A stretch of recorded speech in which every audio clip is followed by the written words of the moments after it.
Friends, welcome to our channels. तो आज से हम लोग समान अध्ययन एवं विज्ञान परिचय को देखने वाले हैं। इसमें कुल 50 प्रश्न रहेंगे जो कि वन फॉर्मेट में रहेंगे, लेकिन उसकी पूरी व्याख्या भी दिया हुआ रहेगा। मतलब प्रश्न रहेगा, ऑप्शनल यहाँ पे नहीं रहेंगे, मतलब उसका आंसर देखने को मिलेगी और आपको व्याख्या देखने को मिलेगा। हमने ऑप्शनल इसलिए नहीं रखा है ताकि आप एक ही ऑप्शन के बारे में आप विस्तृत ढंग से जानें, तो आपको ज़्यादा पकड़ होगी उस प्रश्न पे। ठीक है, तो चलिए शुरू करते हैं। तो ये मेरा प्रैक्टिस सेट 1 रहेगा, इसमें 50 प्रश्न हैं। तो पहला हमारा प्रश्न है, कहता है रेवोल्यूशनरी पार्टी ऑफ इंडिया के संस्थापक निम्न में से कौन थे। ये कौन थे? ये थे हमारा सचिंद्र नाथ सान्याल। कौन थे? सचिंद्र नाथ सान्याल को कहा जाता है रेवोल्यूशनरी पार्टी का संस्थापक कहा जाता है। कहता है हिंदुस्तान रिपब्लिकन एसोसिएशन या रेवोल्यूशनरी पार्टी की स्थापना 1924 में सचिंद्र नाथ सान्याल, राम प्रसाद बिस्मिल और योगेश चंद्र चटर्जी ने की थी। चलिए नेक्स्ट प्रश्न की ओर चलते हैं। तो नेक्स्ट प्रश्न कहता है वर्ष 1920 की खिलाफत कमेटी की सभा जिसमें गांधी को असहयोग आंदोलन के नेतृत्व को संभालने का अनुरोध किया गया था, वह किस शहर में हुई थी? यह हमारा हुआ था इलाहाबाद। कहाँ हुआ था? इलाहाबाद शहर में हुआ था। देखिए इसका विस्तार कहा गया है, कहा जून 1920 में इलाहाबाद यानी आज का प्रयागराज में खिलाफत कमेटी की बैठक में गांधी जी के असहयोग आंदोलन के प्रस्ताव को अस्वीकार किया गया और स्वीकार किया गया और उन्हें नेतृत्व सौंप दिया गया था। नेक्स्ट प्रश्न की ओर चलते हैं। तो कहता है निम्नलिखित में से कौन व्यक्ति होम रूल लीग से होम रूल लीग की स्थापना नहीं किया है? तो देखिए होम रूल लीग की स्थापना कौन कौन किए हैं आपको पता होगा। यहाँ पे देखिए, यहाँ पे ऑप्शनल क्या क्या होगा हम बताते हैं। देखिए यहाँ पे आप व्याख्या पहले सबसे पहले यहाँ पे आंसर दिया वो है H.S. ओलकॉट। H.S. ओलकॉट मतलब ये ऑप्शन में रहा होगा। ठीक है, देखिए और इसका स्थापना कौन कौन किए हैं जो भी पढ़ लेंगे।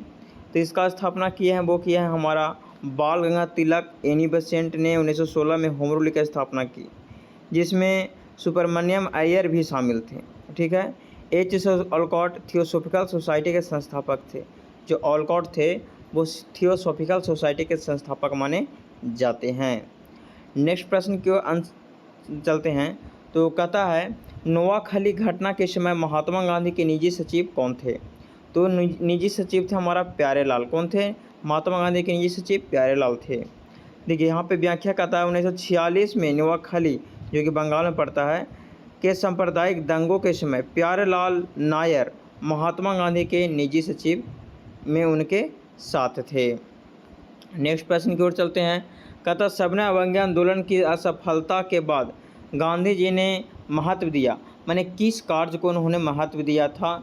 इन्होंने रचनात्मक कार्यों को महत्व देने का कार्य किया था। इसका जो करेक्ट आंसर हो जाएगा वो हो जाएगा रचनात्मक कार्यक्रम को।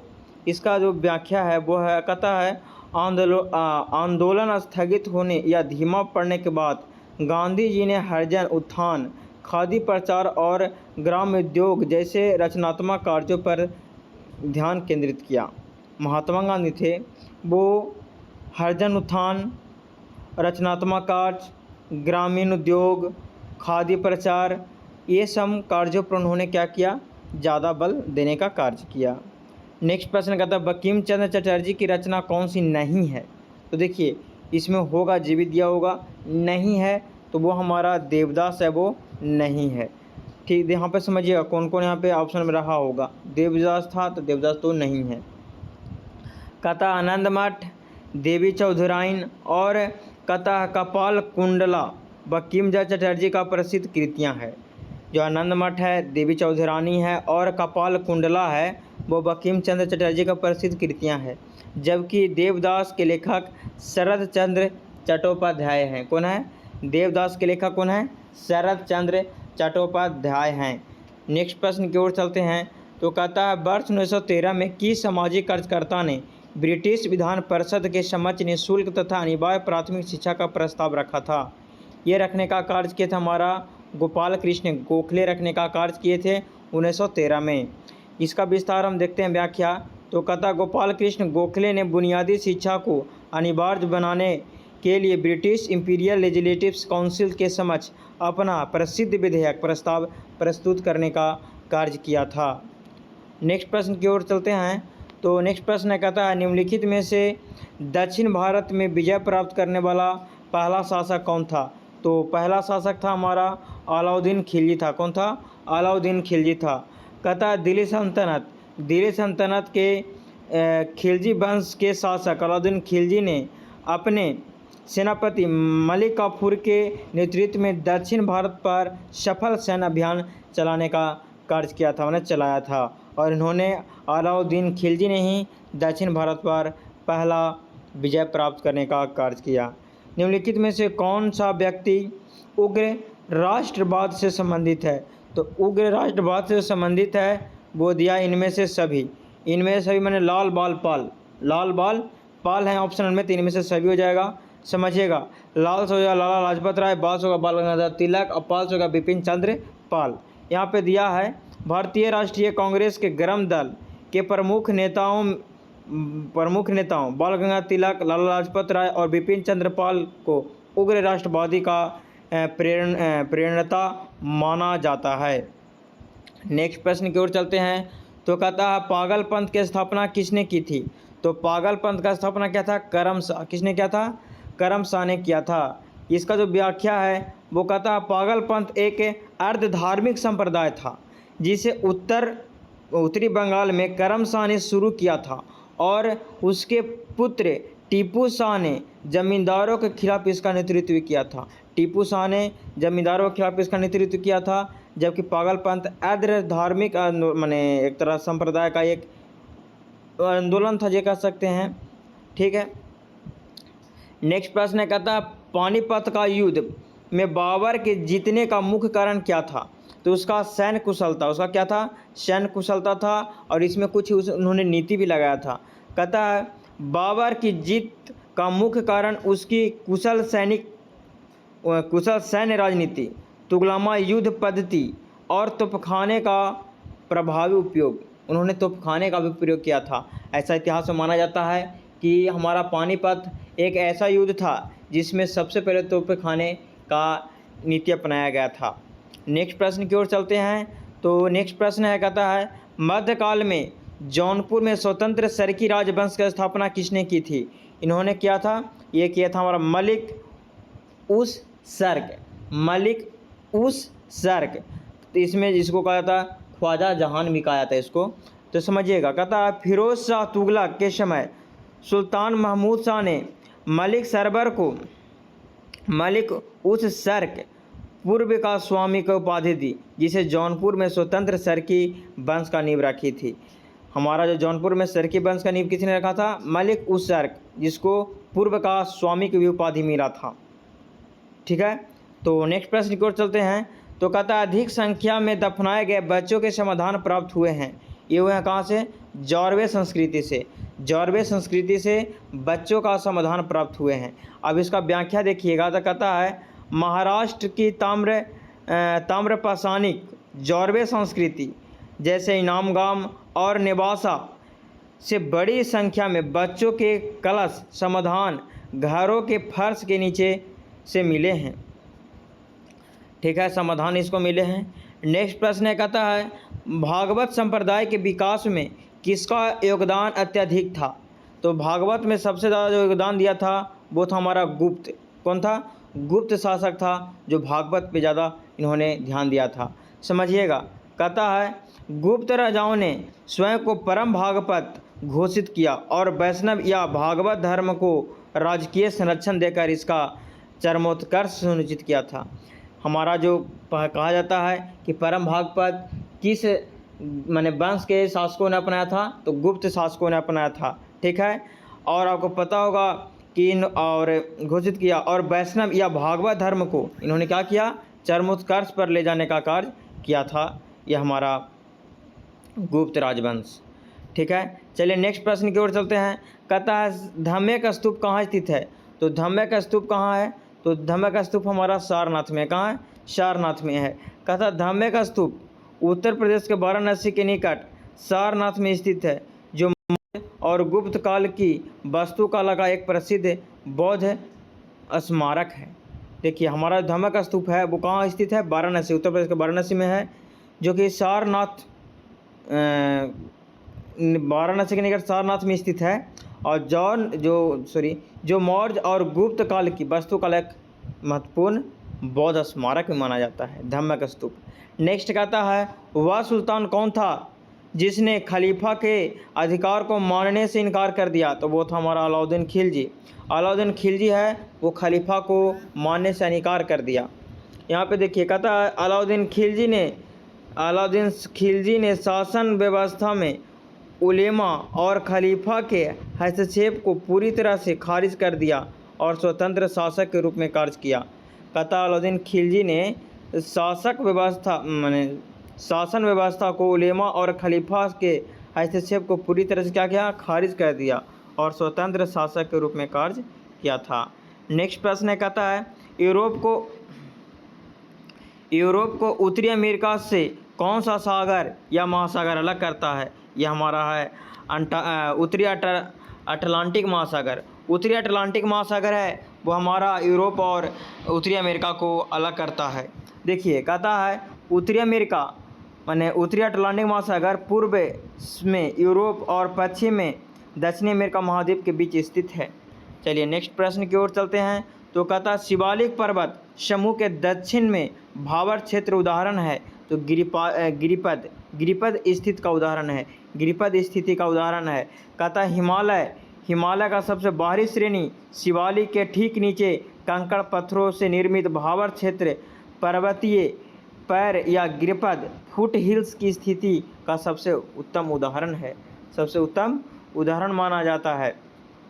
नेक्स्ट प्रश्न की ओर चलते हैं। तो कहता है निम्नलिखित में से कौन सा सौर परिवार से संबंधित नहीं है? तो निहारिका है वो सौर परिवार से संबंधित नहीं है, जबकि हमारा सौर परिवार में आता है क्षुद्र ग्रह धूमकेतु और ग्रह सौरमंडल के अंग हैं, जबकि निहारिका गैस और धूल के विशाल बादल होते हैं जिनसे तारों का जन्म होता है। नेक्स्ट है कहता है संविधान के अनुच्छेद 40, 48, 50 का सही मिलान करें। देखिए बउआ 40 यहाँ पे कहता है 40, 48, 50। तो 40 में क्या है? ग्राम पंचायत, जिसको गांधीवादी अनुच्छेद भी कहा जाता है। 48 में हमारा कृषि और पशुपालन है। 50 में आपको पता होगा न्यायपालिका से कार्यपालिका का पृथक्करण, जो कि आपको 50 में देखने को मिलेगा। यहाँ पे दे दिया अनुच्छेद 40 ग्राम पंचायत का गठन, अनुच्छेद 48 कृषि और पशुपालन, अब 50 है वो क्या है? कार्यपालिका से न्यायपालिका का पृथक्करण है। कहता है किस एक क्षेत्र में राज्य सरकार का स्थानीय इकाइयों पर नियंत्रण नहीं होता है? तो हमारा देखिए किस क्षेत्र में राज्य सरकार का स्थानीय इकाइयों पर नियंत्रण नहीं होता है? तो वो होता है नागरिकों की शिकायतों पर। कहता है स्थानीय निकायों को नियमन, वित्तीय मामलों और कार्मिकों पर राज्य सरकार का प्रशासनिक नियंत्रण होता है, परंतु नागरिकों की निजी शिकायतों पर सीधा नियंत्रण नहीं होता है। नेक्स्ट प्रश्न की ओर चलते हैं। तो कहता है कौन सा कथन गलत है? तो कौन सा कथन गलत है मतलब इसमें कोई कथन सही भी हुआ होगा या फिर कोई गलत भी हुआ होगा। यहाँ पे देखिएगा अनुच्छेद 11 के अंतर्गत मृत्यु का अधिकार मूल अधिकार है या गलत है? सही बात है। इसमें तो जीवन, प्राण, दैहिक स्वतंत्रता है। कहता है भारतीय संविधान का अनुच्छेद 21 जीवन का अधिकार देता है, परंतु आत्महत्या या मृत्यु का अधिकार मूलभूत अधिकार नहीं माना गया है। नेक्स्ट प्रश्न की ओर चलते हैं। तो कहता है 2011 में भारत के संविधान में होने वाले 97 संशोधन का संबंध किस विषय से है? तो हमारा सहकारी संस्था का गठन से है।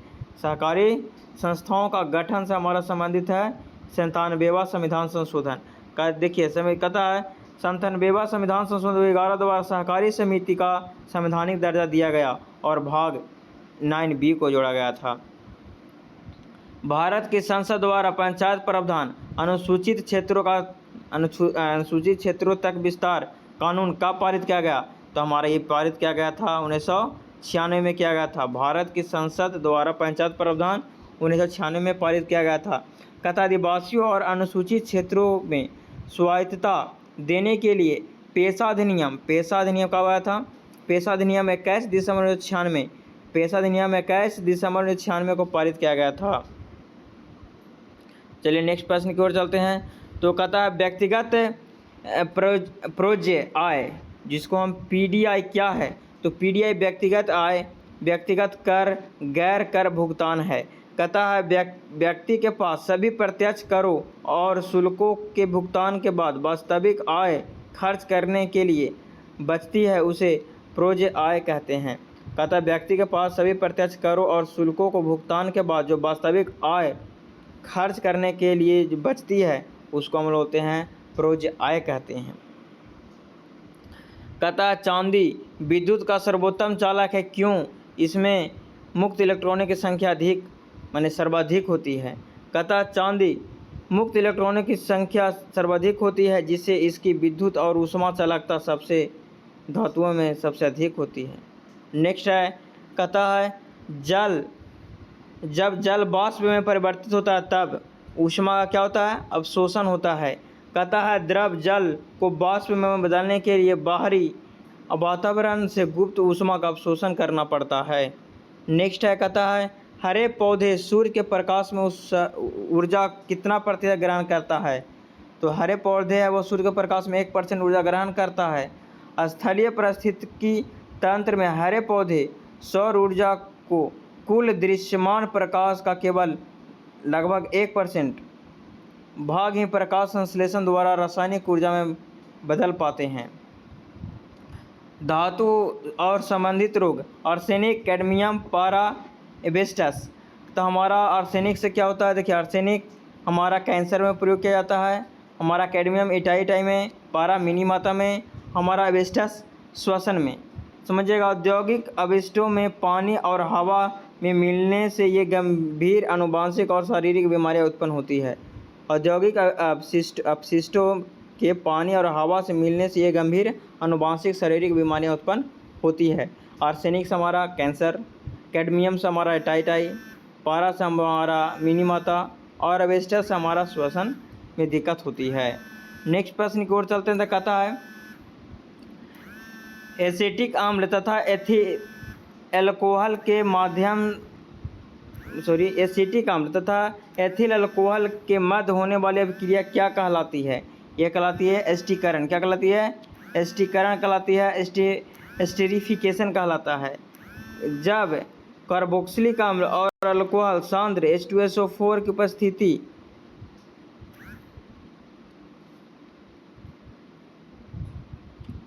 जब कार्बोक्सिलिक अम्ल और अल्कोहल सांद्र H2SO4 की उपस्थिति में क्रिया करते हैं तो एस्टर बनाता है। क्या बनाता है? एस्टर बनाता है। नेक्स्ट प्रश्न कहता है विक्षेपण में परतों को एक दूसरे से मिलाकर रखा जाता है। माने ये किस आबंध द्वारा? तो यांत्रिक आबंध द्वारा मिलाकर रखा जाता है। कहता है विभिन्न भौतिक परतों के स्थायित्व और इंजीनियरिंग को मजबूत बनाए रखने के लिए मैकेनिकल बॉन्डिंग का प्रयोग किया जाता है। यातायात संचालित नगरों में भू-वायु ओजोन बनने से संबंध है। हमारा नाइट्रोजन डाइऑक्साइड। कहता है वाहनों के धुएं में से निकलने वाली नाइट्रोजन और ऑक्साइड सूर्य के प्रकाश में फोटोकेमिकल स्मॉग और ओजोन बनाते हैं। नेक्स्ट है किस प्रकार के ऊतक से मनुष्यों की ग्रंथि का निर्माण होता है? तो ये हमारा हुआ उपकला ऊतक से। शरीर की अधिकांश अंतःस्रावी और बाह्यस्रावी ग्रंथियां विशिष्ट रूप से रूपांतरित उपकला एपिथेलियल कोशिकाओं में निर्मित होती है। किस प्रकार का ऊतक मनुष्य ग्रंथि का निर्माण करता है? तो उपकला ऊतक याद रखिएगा।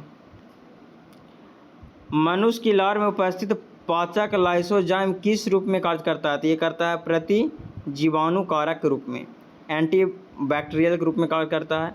लार में मौजूद लाइसोजाइम एंजाइम भोजन के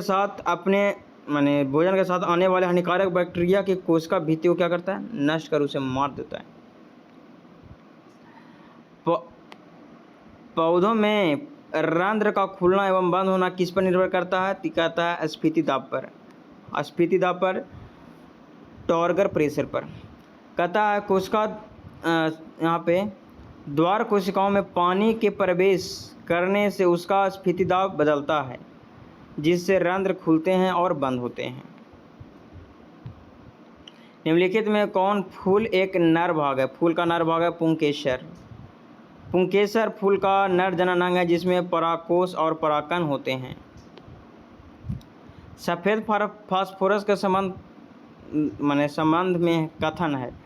सफ़ेद फास्फोरस के संबंध में कथन अत्यधिक ज्वलनशील और जहरीला ये होता है। कहता है सफ़ेद फास्फोरस हवा के संपर्क में आते ही स्वतः जल उठता है, इसीलिए इसे पानी में रखा जाता है। पानी में रखा जाता है श्वेत फास्फोरस को। कहता है सामान्य ठंड में नासिका संकुलन के लिए उत्तरदायी है हमारा राइनोवायरस। कौन है? राइनोवायरस। सामान्य ठंड में नासिका संकुलन के लिए जो उत्तरदायी है वो कौन है? राइनोवायरस। कहता है सामान्य सर्दी जुकाम मुख्य रूप से राइनोवायरस संक्रमण के कारण होता है। केंद्रीय कला का निर्माण किस कोशिकांग द्वारा होता है? तो यह होता है अंतःपरद्रव जालिका द्वारा। कहता है कोशिका विभाजन के दौरान नई केंद्रक झिल्ली का पुनः निर्माण खुरदरी अंतःपरद्रव जालिका के टुकड़ों से होता है। लसिका एवं रुधिर किस ऊतक का उदाहरण है? संयोजी ऊतक का। रक्त एवं लसिका तरल संयोजी ऊतक है, जो शरीर के अंगों को आपस में जोड़ने का कार्य करता है। भारतीय अर्थव्यवस्था में खुला बाजार परिचालन OMO क्या है? यह हमारा RBI द्वारा सरकारी प्रतिभूतियों का क्रय विक्रय है। बाजार में तरलता को नियंत्रण करने के लिए RBI वाणिज्यिक बैंकों से सरकारी बॉन्ड्स की खरीद बिक्री करता है। पूंजी खाता परिवर्तनीयता की सिफारिश किस समिति ने की? तारापोर समिति। पूंजी खाता परिवर्तनीयता की सिफारिश किस समिति ने की? तारापोर समिति। तारापोर समिति ने भारत में विदेशी विनिमय प्रतिबंध के तहत पूंजी खाते की पूर्ण परिवर्तनीयता के संबंध में सिफारिश दिया था। पूंजी खाता परिवर्तनीयता का सिफारिश किसने? किस समिति ने? तारापोर समिति। भूगोल को मानव परिस्थितिकी कहने वाला विद्वान कौन है? तो हमारा यह है H बैरोज। कहता है हार्लन H बैरोज ने 1923 में भूगोल को मानव और उसके पर्यावरण के अंतः संबंधों का अध्ययन के रूप में मानव परिस्थितिकी कहा था। नेक्स्ट है कहता भारत की पारिस्थितिकी उष्ण स्थल इकोलॉजिकल हॉटस्पॉट है पश्चिमी घाट। कौन है? पश्चिमी घाट। जैव विविधता की प्रचुरता के कारण पश्चिमी घाट को वैश्विक स्तर पर एक प्रमुख इकोलॉजिकल हॉटस्पॉट घोषित किया गया है। विश्व संगीत दिवस कब मनाया जाता है? 21 जून।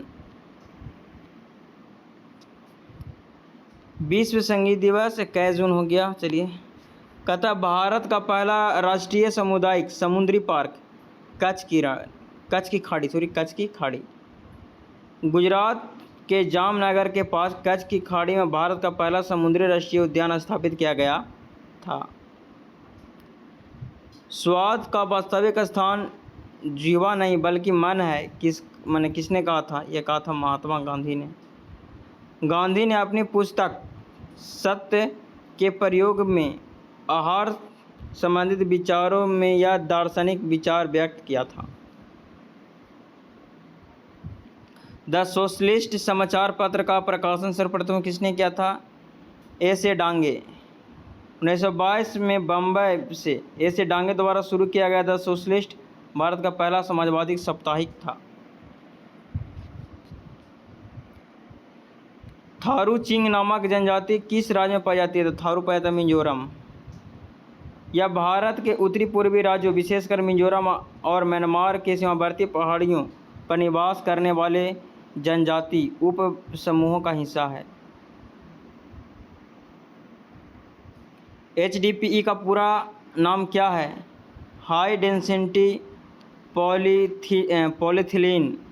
कहता है हाई डेंसिटी पॉलीथीन की टिकाऊ पेट्रोलियम आधारित थर्मोप्लास्टिक पॉलीमर है। हमारा जो हाई डेंसिटी पॉलीथीन एक टिकाऊ पेट्रोलियम आधारित थर्मोप्लास्टिक पॉलीमर है।